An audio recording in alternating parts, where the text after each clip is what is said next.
Today we are going to start the topic that is the origin and evolution of the life. In this chapter, we will study about different points. The first one that is we will complete the first topic that is origin of life. इस origin of life में हम different theories of origin of life को discuss करेंगे और specially जिसे in detail study करना है वो होगी the chemical evolution theory proposed by Oparin and Haldane. ठीक है, तो इसे हम केमिकल इवोल्यूशन कहते हैं। इसी में हम ओरिजिन ऑफ यूनिवर्स और ओरिजिन ऑफ अर्थ के बारे में डिस्कस करेंगे और इसे जो प्रैक्टिकली जिसने प्रूव किए थे, ओके, इस थ्योरी को प्रपोज करने वाले ओपेरिन एंड हेल्डेन है, इसे हम केमिकल इवोल्यूशन कहते हैं। और इसे प्रैक्टिकली प्रूव करने वाले साइंटिस्ट जो है मिलर्स एंड यूरे, इनका भी एक्सपेरिमेंट हमें डिस्कस करना है। और इस टॉपिक में हम लास्ट में बायोलॉजिकल इवोल्यूशन क्या होता है उसे डिस्कस करेंगे। सो ये ओरिजिन ऑफ लाइफ, इस पॉइंट के अंडर में इतने पॉइंट्स हम डिस्कस कर लेंगे। इन सभी पॉइंट्स पर कहीं ना कहीं एमसीक्यू पूछे गए हैं, तो वो कहाँ होंगे, कैसे होंगे, वो भी डिस्कस किया जाएगा। देन सेकेंड पॉइंट होगा ऑर्गेनिक इवोल्यूशन। ऑर्गेनिक इवोल्यूशन में हमें डिफरेंट डिफरेंट थेरीज डिस्कस करना है, ओके, जैसे कि the Lamarckism, Darwinism and mutational theories.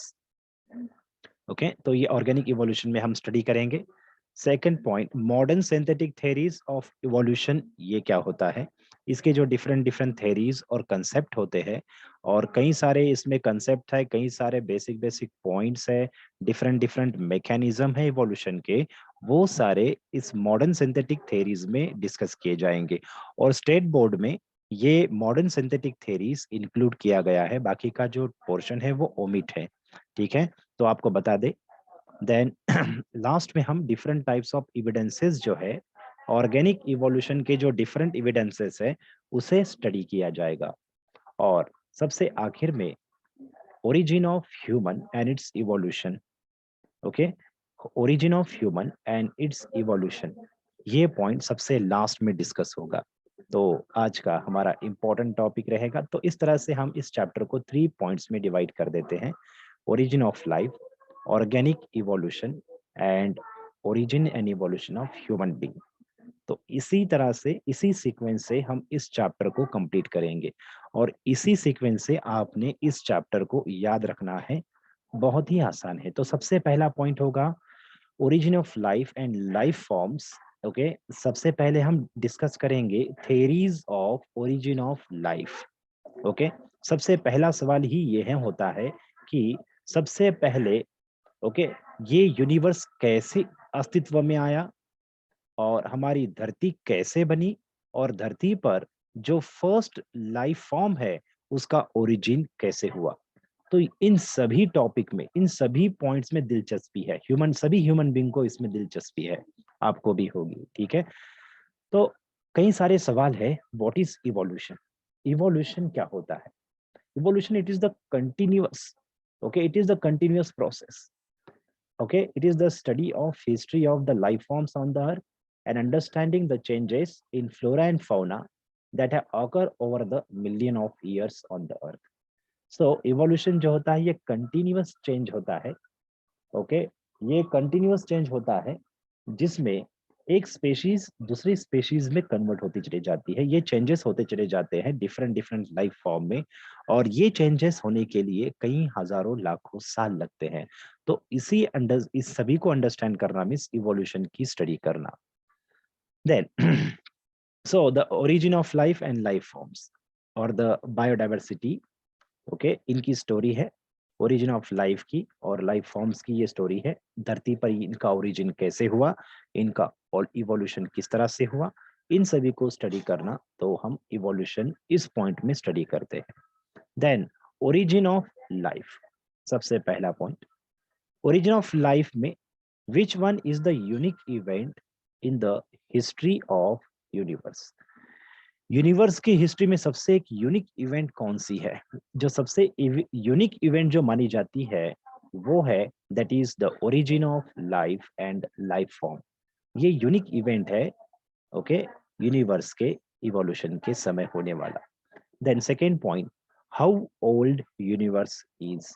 ये जो यूनिवर्स, जो बिग बैंग थ्योरी के हिसाब से डिफरेंट थ्योरीज है यूनिवर्स के, okay, that is evolution of universe या फिर ओरिजिन ऑफ यूनिवर्स के डिफरेंट थेरीज है, जिसमें से मोस्ट एक्सेप्टेबल जो थेरी है उसे हम कहते हैं बिग बैंग थेरी। और according to this theory universe जो है ये लगभग 20 बिलियन ईयर्स ओल्ड है। ओके, ये 20 बिलियन ईयर्स ओल्ड है, ऐसी ये थेरी बताती है। और साथ ही साथ साइंटिस्ट बताते हैं how old mother earth is. Okay, तो ये जो हमारी सोलार सिस्टम है, मिल्की वेज है, अर्थ है, इनका जो इवोल्यूशन हुआ वो 4.5 टू 4.6 ये ओरिजिन है हमारे सोलार सिस्टम का, हमारे धरती का, हमारे मिल्की वे का, ठीक है, गैलेक्सी का। सो और earth is 4.6 billion years old, ऐसे हम कहते हैं। How does universe originate, origin कैसे हुआ यूनिवर्स का, ये बिग बैंग के द्वारा हुआ। और बिग बैंग थ्योरी ये मोस्ट एक्सेप्टेबल थ्योरी है। ओके, इन सभी पॉइंट को याद रखिए। हाउ डज अर्थ ओरिजिनेट, इस सवाल का जवाब जो है आगे हम केमिकल इवोल्यूशन इस टाइप में इसमें डिस्कस करने वाले हैं। Okay, how does earth originate, okay, इसके बारे में आगे डिस्कस किएंगे हम। How does life originate on earth, इसका भी जवाब केमिकल इवोल्यूशन में आपको मिलेगा। ओके, तो इन सभी पॉइंट को डिस्कस करने से पहले हमें डिस्कस करना होगा different theories of origin of life.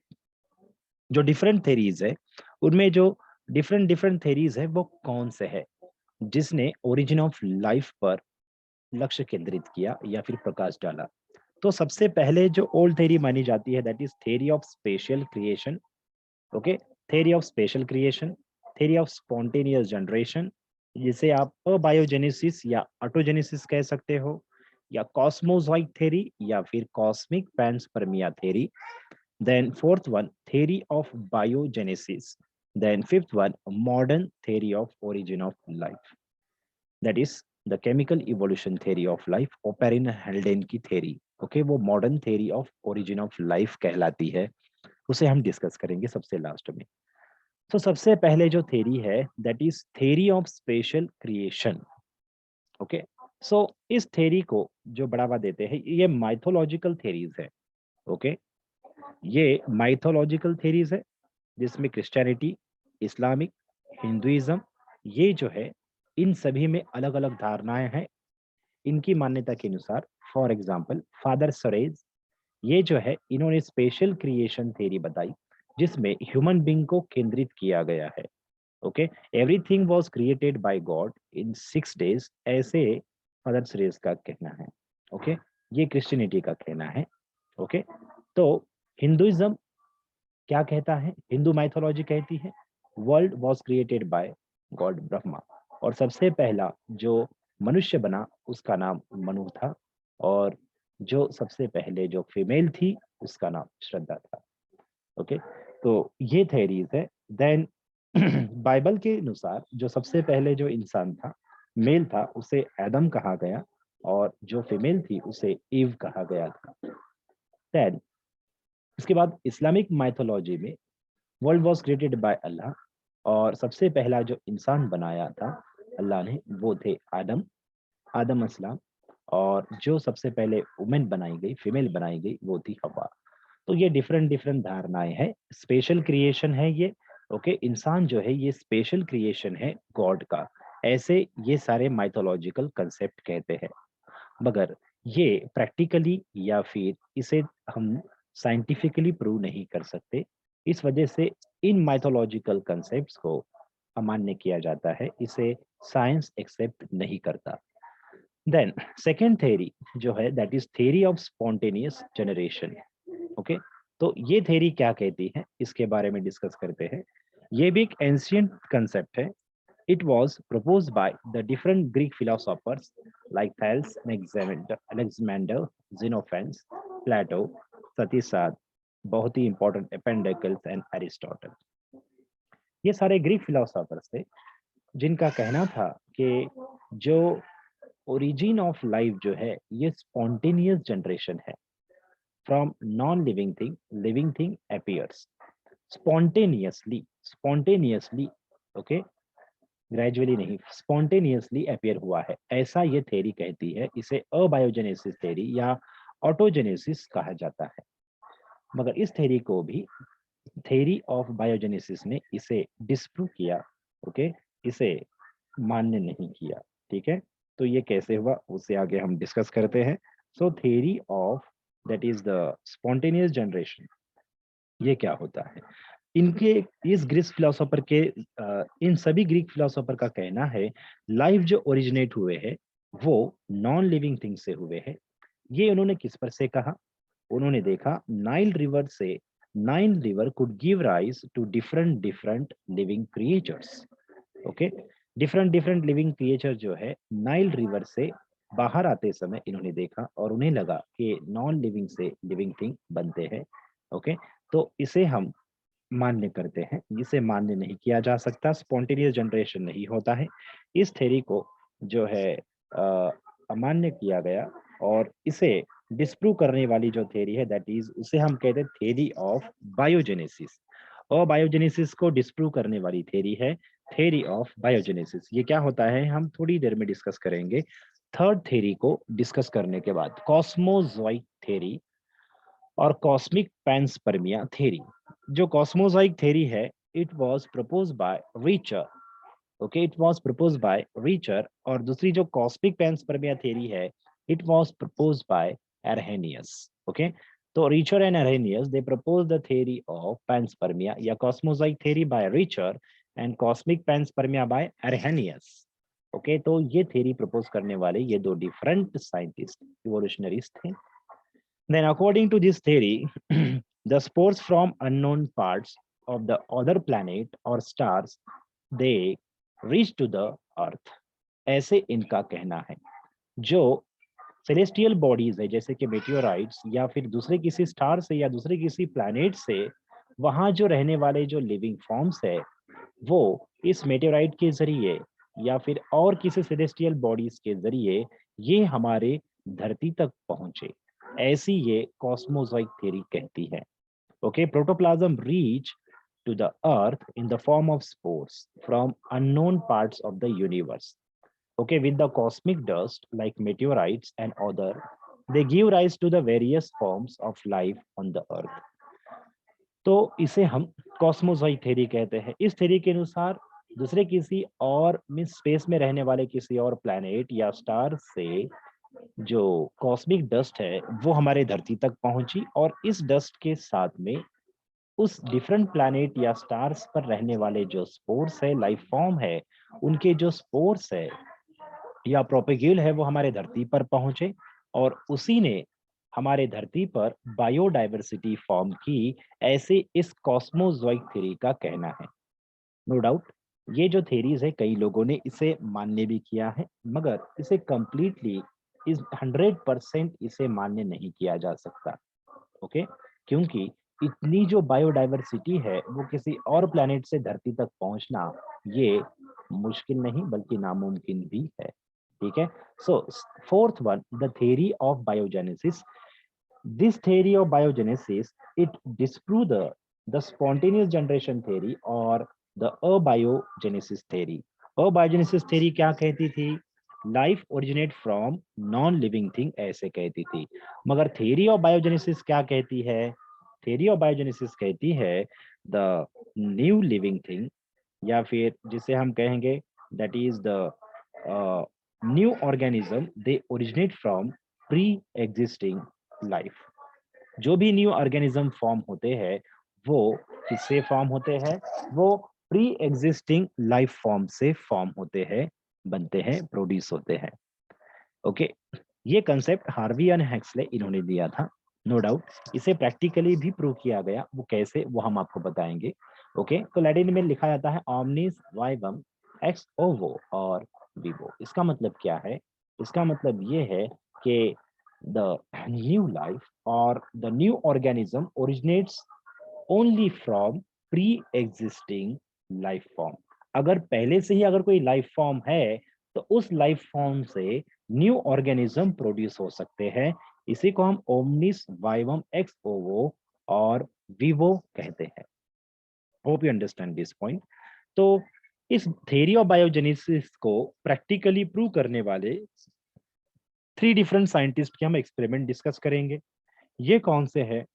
जैसे कि Francisco Redi's experiment, then Lazzaro Spallanzani's experiment, साथ ही साथ लुइस पास्चर्स जर्म थ्योरी और इसका एक्सपेरिमेंट। ठीक है, सो इन तीनों साइंटिस्ट ने जो एक्सपेरिमेंट किए वो थ्योरी ऑफ बायोजेनेसिस के एक्सपेरिमेंट मारे जाते हैं, और इनके एक्सपेरिमेंट ने डिस्प्रूव किया the theory of abiogenesis, that is the life originate from non living things को डिस्प्रूव किया। ओके, ये थ्री डिफरेंट साइंटिस्ट थे, Italian Francisco, then second Italian Lazzaro Spallanzani, then French scientist Louis Pasteur. तो इन तीनों के experiment को one by one discuss करते हैं। ओके, और मॉडर्न थ्योरी जो कंसेप्ट है उसकी ओर बढ़ते हैं। तो सबसे पहला रेडीज एक्सपेरिमेंट, ये क्या कहता है? सीयर रेडीज इन्होंने क्या किया, ये जो मीट है, एक कुक्ड मीट लिया। ओके, कुक्ड मीट यानी मांस, मांस को पानी में उबाला। ओके, यानी उसे स्टरलाइज किया। उसे उबालने के पीछे क्या मकसद था? उसे उबालने के पीछे ये मकसद था कि इस मीट पर जो भी अगर कोई लिविंग थिंग है वो डेड हो जाएगा, और ये कंप्लीटली मांस का जो टुकड़ा है ये स्टरलाइज हो जाएगा। स्टरलाइज मतलब यानी इस पर किसी भी तरह का कोई माइक्रोब्स नहीं होगा। ठीक है, देन इस मीट को उन्होंने क्या किया? Okay, these the meat, these meats are kept in 3 different jar। इसे 3 डिफरेंट जार में रखा गया। ओके, कौन कौन से? एक जार जिसे ओपनली रखा गया, जिसका माउथ ओपन रखा गया। दूसरा जार जिस पर पेचमेंट पेपर या फिर कोई और एक कवर, जिस पर माइन्यूट माइन्यूट पोर्स होते हैं, जिसके थ्रू एयर पास हो सकती है, ऐसा एक कवर रखा गया। और तीसरा एक जार जो एयर टाइट रखा गया। Okay, isn't it? मीन्स यहाँ पर जो है ये एयर टाइट है। ओके, यहाँ जो सेकेंड पॉइंट, यहाँ जो सेकेंड जार है वो एयर टाइट है। ओके, जिसमें से एयर पास नहीं होती है। और थर्ड जो जार रखा गया है ये एक क्लॉथ है, जैसे कि मसलिन क्लॉथ या फिर पर्चमेंट पेपर, जिस पर माइन्यूट माइन्यूट पोर्स होंगे। ठीक है, और फिर ये होने के बाद उन्होंने देखा इन तीनों जार में से किस जार में, इन तीनों जार में से किस जार में, ओके, इन तीनों में से किस जार में मैगोट्स, मैगोट्स मींस ये जो हाउस फ्लाई है या फिर जो इंसेक्ट है, इंसेक्ट के लार्वा को कहा जाता है मैगोट्स। जो हाउस फ्लाई की अगर कोई लार्वा होती है तो उसे क्या कहा जाता है? तो उसे कहा जाता है मैगोट्स। तो जो ओपनली एयर के कांटेक्ट में जो जार था, इस जार में उन्हें मैगोट्स नजर आए। Maggots means larvae of house fly. और जिस जार के थ्रू एयर पास होती थी मगर कोई इंसेक्ट अंदर पास नहीं होता था, ऐसे जार पर, ऐसे जार के सरफेस पर मैगोट्स प्रोड्यूस हुए। ओके, कहां पर? मीट पर प्रोड्यूस हुए क्या? नहीं, मीट पर प्रोड्यूस नहीं हुए, सिर्फ जार पर प्रोड्यूस हुए। जार के इस कवर पर प्रोड्यूस हुए मैगोट्स यानी लार्वी। ओके, ओके, देन अब ये जो एयर टाइट जो जार था, इस पर कोई भी मक्खी मंडरा नहीं रही थी, क्योंकि ये जो मांस है उसका जो स्पेसिफिक तरह का जो ऑर्डर होता है वो इंसेक्ट को क्या करता है? अट्रैक्ट करता है। तो जो एयर टाइट जो जार था, इस एयर टाइट जार के ना तो सरफेस पर मैगोट प्रोड्यूस हुए और ना ही इस मीट के टुकड़े पर। ओके, तो इसका मतलब क्या है? इसका मतलब ये है एयर के कांटेक्ट के थ्रू जो भी मीट पर गए हुए इंसेक्ट थे उनके ही स्पेशीज मैगोट्स इस मीट पर प्रोड्यूस हुए, और साथ ही साथ इस क्लोथ पर मंडराने वाले जो इंसेक्ट थे उसी इंसेक्ट के मैगोट्स यानी लार्वी इस क्लॉथ पर डेवलप हुए या प्रोड्यूस हुए। मगर इस एयरटाइट जार पर कोई भी मक्खी मंडरा नहीं रही थी, इसलिए यहाँ पर लाइफ फॉर्म नहीं नजर आया। तो इस तरह से रेडीज एक्सपेरिमेंट प्रूव करता है कि जो लाइफ ओरिजिनेट होती है वो प्री एग्जिस्टिंग लाइफ फॉर्म से ही एग्जिस्ट होती है। ओके, तो प्री एग्जिस्टिंग लाइफ फॉर्म यानी ये फ्लाइज अगर यहाँ नहीं आते तो ये मैगोट्स प्रोड्यूस होते हैं क्या? नहीं, मगर ये यहाँ आने की वजह से यहाँ मैगोट प्रोड्यूस हुए हैं सेम स्पेशीज के। और ये यहाँ नहीं आते अगर फ्लाइज, तो यहाँ पर मैगोट्स प्रोड्यूस होते क्या? नहीं, मगर ये विजिट किए इसलिए यहाँ पर ये मैगोट्स प्रोड्यूस हुए हैं। मगर यहाँ पर कोई भी मक्खी, यहाँ पर इन्होंने किसी भी मक्खी ने यहाँ पर आना नहीं किया या फिर यहाँ नहीं पहुंच सके, इसलिए यहाँ कोई मैगोट्स प्रोड्यूस नहीं हुए। सो इन दोनों जगहों पर, दोनों जार पर प्री एग्जिस्टिंग लाइफ फॉर्म के ही स्पेशीज प्रोड्यूस हुए। तो ये रेडीज एक्सपेरिमेंट है। इसके बाद जो सेकंड एक्सपेरिमेंट है that is Spallanzani's experiment. Okay, Spallanzani experiment, ये एक्सपेरिमेंट क्या करता है, सियर स्पेलेंजानी ने एक्सपेरिमेंट को थोड़ा मॉडिफाई किया। इन्होंने क्या किया, इन्होंने well sterilize, sterilize means well sterilize broth, या फिर जिसे आप सूप कहते हो, soup, nutrient soup. Okay, nutrient soup, जिसे हम क्या कह सकते हैं, जिसे हम न्यूट्रिएंट सूप कहते हैं। ओके, तो ये जो न्यूट्रिएंट सूप है, ओके, सो ये जो न्यूट्रिएंट सूप है जिसे हम ब्रॉथ कहेंगे, ओके, जिसे ब्रॉथ कहा जाता है, इसे बॉईल किया। इसे क्या किया, बॉईल किया। ओके, यहाँ पर भी बॉईल किया। ठीक है, दो डिफरेंट जार में न्यूट्रिएंट ब्रॉथ लिया, यानी सूप लिया, उसे इसे हीट किया, कंप्लीटली से बॉईल किया, अच्छे से बॉईल किया। ओके, कुछ देर होता, फिर इसे कूल किया गया, और इनमें से एक जार को, ओके, एक फ्लास्क को कहेंगे ए फ्लास्क और बी फ्लास्क, ऐसे नाम दे दीजिए। Okay, so A flask and B flask.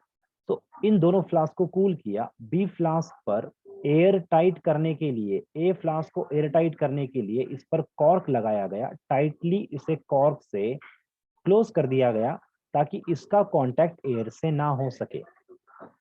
और जो दूसरा फ्लास्क है इसे ओपनली रखा गया, फिर वेट किया गया, और कई घंटों के वेट के बाद इस ब्रॉथ को टेस्ट किया गया, तो इसमें हमें डिफरेंट डिफरेंट, हमें मीन स्पेलेंजानी, इन्हें डिफरेंट डिफरेंट माइक्रोब्स नजर आए।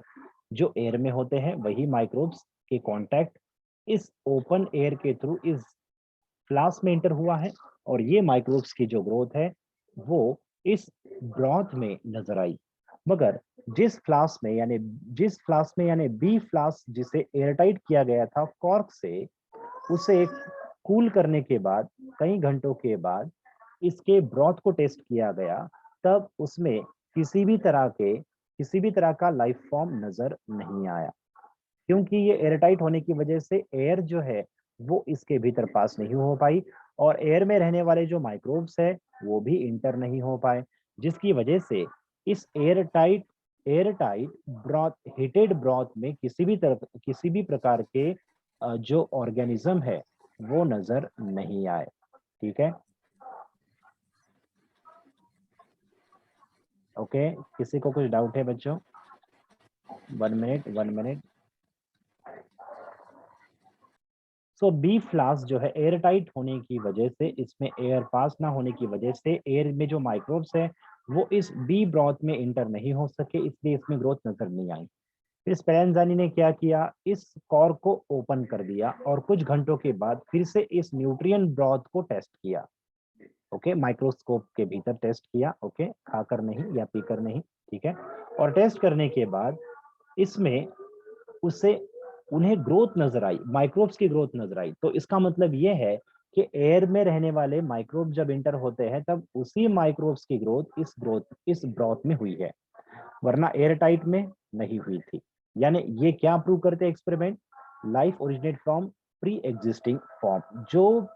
जो फॉर्म प्री एग्जिस्ट होते हैं उन्हीं से लाइफ ओरिजिनेट होती है, ऐसा ये दोनों एक्सपेरिमेंट का कहना था। तीसरा experiment that is Louis Pasteur experiment, बहुत ही इंपॉर्टेंट एक्सपेरिमेंट है। लुइस पास्चर एक्सपेरिमेंट, जिसे हम जर्म थ्योरी कहते हैं। Okay, Louis Pasteur's germ theory of Louis Pasteur, the French scientist. Okay, तो इन्होंने क्या किया, वेल स्टरलाइज जो सिरप है, well sterilize syrup, okay, well sterilize जो शुगर सिरप है, शुगर का ये सॉल्यूशन है, ओके, जिसमें ईस्ट भी होता है, किसी भी शुगर सॉल्यूशन में नेचुरली ईस्ट होता ही है। ठीक है, तो ये है शुगर सॉल्यूशन, जिसे आप सिरप कहोगे, साइरप कहो, डोंट वरी, SYRUP।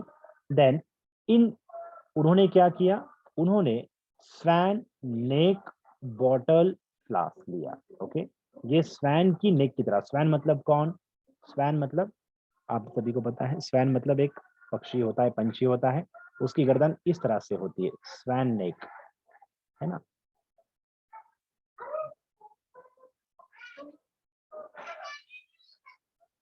ओके, ये जो स्वैन है, ओके, इसकी जो नेक है, ओके, तो स्वैन नेक राउंड बॉटम फ्लास्क, ये जो इनका जो ये जो नेक पार्ट है, ओके, ये कर्व है, किसकी तरह, इस स्वैन की तरह, ओके। तो स्वैन नेक राउंड बॉटम फ्लास्क, इसमें उन्होंने सिरप लिया और इस सिरप को, शुगरी सॉल्यूशन को या सिरप को बॉईल किया, और बॉईल करने के बाद जो भी वेपर्स है वो सारे वेपर्स जो है वो यहाँ से निकल गए, और जो भी यहाँ पर अगर कोई भी अगर एयर थी, बैड एयर, वो सारी यहाँ से रिमूव होकर चली गई, और इस वेपर्स के कंडेंसेशन की वजह से यहाँ पर इस नेक में लिक्विड वाटर जमा हो गया, ओके। और इस जमा होने के बाद एयर यहाँ से फिर इंटर हो सकती है क्या इस ब्रॉथ में, इस साइरप में, नहीं, एयर इंटर नहीं हो सकती, ठीक है। तो ये पॉइंट को याद रखिए, नंबर 1। देन सेकेंड कंडीशन, उन्होंने सेकेंड जो स्वैन स्वैन नेक जो राउंड बॉटम फ्लास्क है, उसे बॉईल करने के बाद उसका जो नेक होता है उसे ब्रेक कर दिया, और ब्रेक करने के बाद सियर, ये ब्रोकन नेक है, और ब्रेक करने के बाद वेट किया, वेट करने के बाद इन दोनों सॉल्यूशन को उन्होंने सेम अंतराल से, सेम टाइम पीरियड से इन दोनों को चेक किया, तब जो सेकेंड फ्लास्क है इसमें माइक्रोबियल ग्रोथ नजर आई, और जो फर्स्ट फ्लास्क है जिसमें स्वाइन नेक जो पार्ट होता है वो जैसे कि वैसा साबित है, और इसमें ग्रोथ नजर नहीं आई। ऐसा क्यों हुआ, क्योंकि ये जो जिसमें इस स्वैन का जो ये जो स्वैन नेक जो बॉटल है, राउंड बॉटम फ्लास्क है, इसको ब्रेक करने की वजह से इस सॉल्यूशन का कांटेक्ट डायरेक्टली एयर से आ गया, और एयर में रहने वाले माइक्रोब्स जो है वो इसमें ग्रोथ नजर आई, ओके। एयर में रहने वाले माइक्रोब्स की एंट्री की वजह से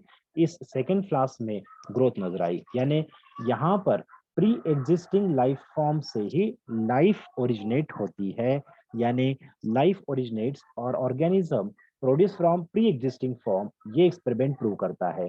और यहाँ पर कोई ऑर्गेनिज्म प्रोड्यूस हुआ क्या, नहीं, क्यों नहीं हुआ, क्योंकि यहाँ एयर के जरिए कोई माइक्रोब्स जो है वो इस स्वाइन नेक्स्ट को पार करते हुए सॉल्यूशन तक पहुंचा ही नहीं, क्यों, क्योंकि जब इसे गर्म किया गया तब वेपर्स ये इस नेक में कंडेंस होकर ये लिक्विड बन गए, और इसकी वजह से इस सॉल्यूशन का, इस साइरप का, इस न्यूट्रिएंट का एयर से कांटेक्ट टूट गया, और एयर में रहने वाले माइक्रोब्स इस तक पहुंच नहीं पाए, ओके। तो ये है theory of germplasm given by the Louis Pasteur, okay. तो यहाँ पर हमने सभी इंपॉर्टेंट जो थेरीज है, theories of origin of life, that is theory of special creation, the spontaneous generation, then cosmozoic panspermia theory, then biogenesis theory, okay.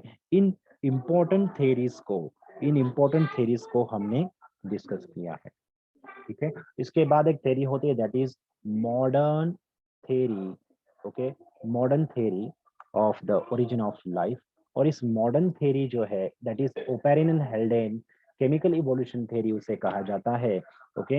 ये chemical evolution theory ये origin of universe, origin of earth, और साथ ही साथ origin of first life form on the earth, इसे prove करती है।